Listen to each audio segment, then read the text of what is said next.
She expected to walk into a fairy tale. Instead, she opened the door and saw nothing. White walls, gray cabinets.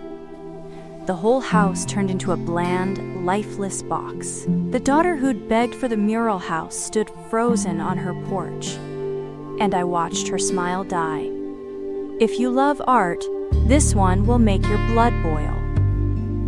If you've ever been shoved aside by someone who thought money and a name give them the right to take what they didn't earn, hit like, subscribe, and stay with me, because this isn't just a revenge story.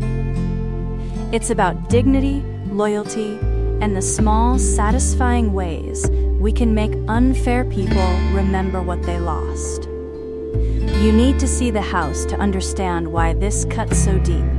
From the street, it looked like a sleepy cottage, a cute facade that made people slow down and smile. But step inside, and it was another world. Ceilings painted like summer skies, living room walls alive with hand-painted scenes from Disney and fairy tales. A painted path that curled from the hallway into a tiny mock forest. It was the kind of place you could get lost in, the kind of house that felt like an heirloom you didn't know you had until someone wiped it away. You need to see the house to understand why this cuts so deep. From the street, it looked like a sleepy cottage, a cute facade that made people slow down and smile. But step inside, and it was another world. Ceilings painted like summer skies. Living room walls alive with hand-painted scenes from Disney and fairy tales. A painted path that curled from the hallway into a tiny mock forest. It was the kind of place you could get lost in. The kind of house that felt like an heirloom you didn't know you had until someone wiped it away. The woman who made it was called Rebecca by everyone in the neighborhood. Not the Rebecca of design trends, but the real Rebecca. Taught art for decades. Ran those paint and wine nights before the paint nights were fashionable. Painted commissions. Decorated furniture. And filled that little house with everything she loved. She'd lived there since the mid-'80s. The house was hers in spirit, if not on paper. When I first met her, she was the kind of neighbor who baked you something if you had a rough week. She'd wave from her porch, and when my truck idled too loudly outside her window and she complained, yes, she complained, I was a jerk about it. Then she laughed at me for being a jerk, and that was the end of that. We became friends. She'd tell stories of late-night brushes and the sound of radio static while painting, of how every mural started with a song. She painted for the pure joy of it, and she always said the murals were part of the house, not outside, not public, so the original landlord had casually promised her it wouldn't be a problem. Promises are thin paper against money and family ambition. When the landlord died, the paper-thin promise started to rattle. Legalities that once lived in handshakes and nods were suddenly scrutinized. His kids took over the estate, and one of the sons brought his daughter around to inspect. She walked those rooms with the soft, triumphant grin rich kids get when they find something pretty and decide they can own it.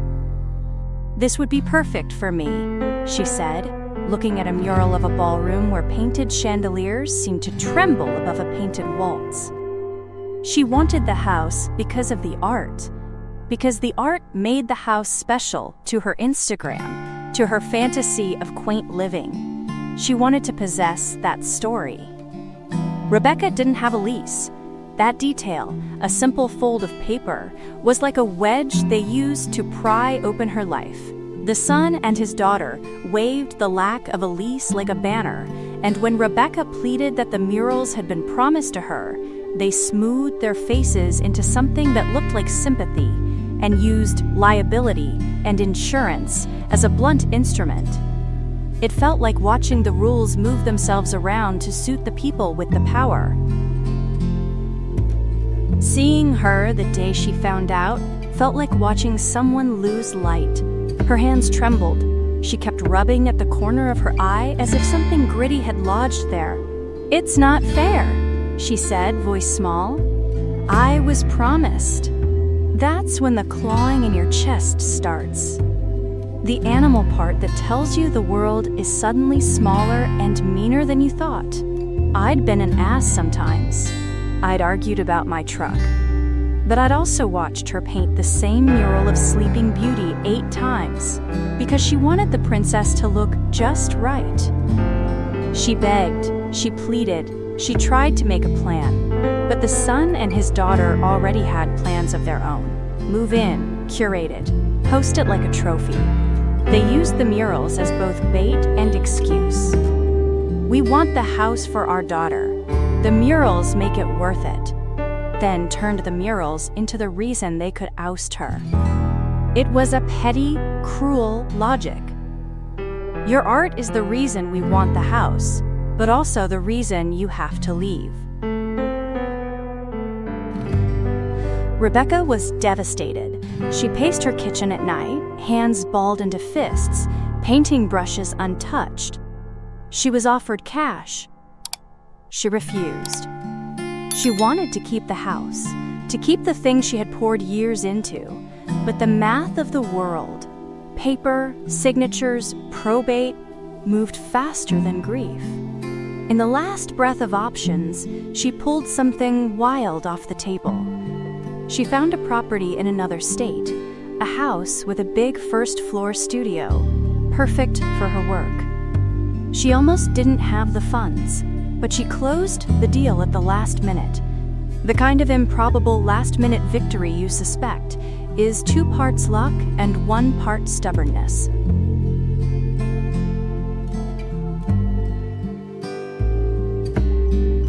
She needed help getting out. That's where my friend came in, a painter by trade who'd been teaching himself to use powered sprayers. He said, "I'll restore the house for you. Remove that cottage facade if you want. Fix the yard, I'll do it free. You need a clean break." He had a landscaper buddy, too. Rebecca looked at him, at the way his hands weren't shaking, and she made a decision. She had spent her life decorating other people's worlds. Maybe, for the first time, she wanted someone else to decide how to pitch that one away. They moved her things to storage. My friend offered her his guest house to stay in for a while, under one condition. She paint a mural on the living room wall there, a favor, a trade. She agreed. There was a bitter, resigned light in her eyes, but it was an agreement between people who had lived long enough to know when to pick their battles. Then the work began. At first it was mechanical, almost methodical, the kind of labor that sounds like progress. They sanded every wall. The murals didn't vanish with tenderness. They were scrubbed, sanded, blotted until the characters were nothing but color ghosts. The sanding dust filled the air, dry and metallic on your tongue. I remember the smell, old paint and dust, and the sharp chemical bite of primer when it arrived. My friend, proud of his new sprayer, moved like a man testing a new engine, clean passes, efficient patterns. Kills went on in thick, white sheets. Where a princess once leaned, there was now a flat, clinical surface. Where a painted forest had tempted children to follow a path around the corner, there was now a corner with nothing to promise. He didn't stop at walls. Trim. Switch covers. Outlet covers. Cabinets. Every place that had had character got the same neutral, deadening treatment, a dull, medium gray that we'd come to call Rebecca condition, a flipper's palette, white walls, gray everything, pergo-like flooring if possible, sterile minimalism that eats memory for breakfast. The landscaping team tore out the cute cottage front like a demolition band. Bushes ripped up, the old welcome rock moved, gravel dumped like cheap filler. The facade sat in a corner, intact but dislodged from its purpose, like a costume someone had shrugged off. I won't pretend it felt fun to do. There was a lump in the throat that didn't want to watch a life stripped like this. But Rebecca had chosen this path, a clean slate, a move, and a studio that let her wake up under lights and paint on her own terms. And she wanted one more thing, for the people who thought they could walk into her life and collect it like a prize to see what their dream really was. The week the daughter was supposed to move in, there were U-Haul trucks. They backed up and then paused. They idled. No one carried in boxes. No excited, "Isn't this amazing?" No reverent gasps at the murals, because there were no murals left. I was there that morning, not to gawk, but to see the moment of collision. I wanted to watch what greed looks like when it meets the unexpectedly plain truth. She walked up the path like she'd rehearsed it. The smile she'd practiced to hold for pictures with champagne and candles was already in place. Her hair caught the sun. She was dressed like someone who never had to lift a paintbrush. The son stood behind her, an expression that tried to be paternal but ended up looking like he'd been told to play the part. They opened the door. There's a sound in your chest when expectation crashes into reality, a small popping ache. The daughter's smile faltered. Then it dropped. Her eyes scanned. White. Gray. A boulder for a centerpiece in the yard. The cottage facade, the thing she'd dreamed of, sat aside like a costume that didn't quite fit the body it was meant for. It was the opposite of what she envisioned. Her mouth opened, then closed. She reached out and touched a wall, like to confirm the texture was real. I watched the color bleed out of her face. It was almost physically painful to see. For a beat, she clutched at the idea of salvage. Maybe get an art crew, muralists, commission a restoration. But we could see the calculation. Could they call lawyers? Sweet. Force paint? The wrinkles of entitlement showed, small and ugly. The son's face was clever, trying to find an angle. But his cleverness was useless, because you can't buy authenticity back. You can buy the house. You can't buy the way light used to skim off painted fairy dust. She screamed, not loud, but sharp, the sound of a plan collapsing. It's the strangest sound. A ticket ripped, a script crumpled. She pounded the wall once, hard enough to make a household sound, the kind of noise that announces outrage. Her outrage bounced off the painted gray. It sounded small. The payoff wasn't fireworks. It was quiet and steady. Rebecca stood a street away in my friend's guest house doorway, hands clasped around a mug, face taut but composed. She watched the woman stand on her porch, and for the first time in months, her shoulders let down. She didn't shout. She didn't gloat. She smiled the way someone does after calling an end to a long storm and finding, against all expectation, that they still had dry socks. I felt my own throat open in a kind of relief. Maybe we had been petty. Maybe we had been cruel in our own small way. But watching that entitlement stumble on the absence of the thing it wanted, not because it had been destroyed in secret, but because the owner decided to stop gifting their life away, felt like justice shaped to human scale. The daughter had wanted to possess the magic without the work.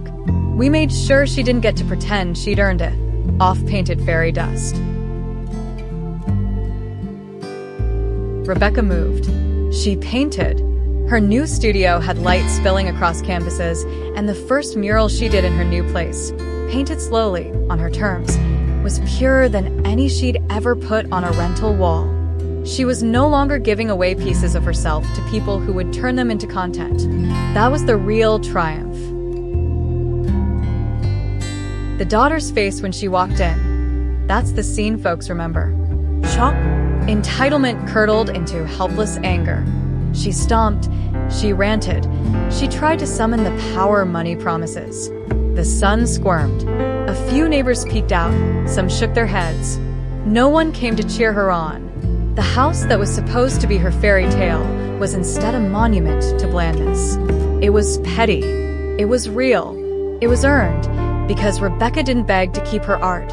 She chose a life that valued it more than a roof that would soon belong to someone else anyway. Watching the daughter's fantasy die in an empty, gray room felt like the world delivering a small, fair consequence. Sometimes revenge is loud and messy. Sometimes it's quiet, a choice, a relocation, a refusal to let someone else profit off your life. Rebecca didn't win because she humiliated a rich girl. She won because she chose dignity over desperation. And that felt worth more than any wall could hold. If this story gave you chills, hit like and tell me in the comments. Would you have done the same? And if you want more true revenge stories that balance grit with heart, subscribe and ring the bell. I post new stories every week. Thanks for listening. See you next time.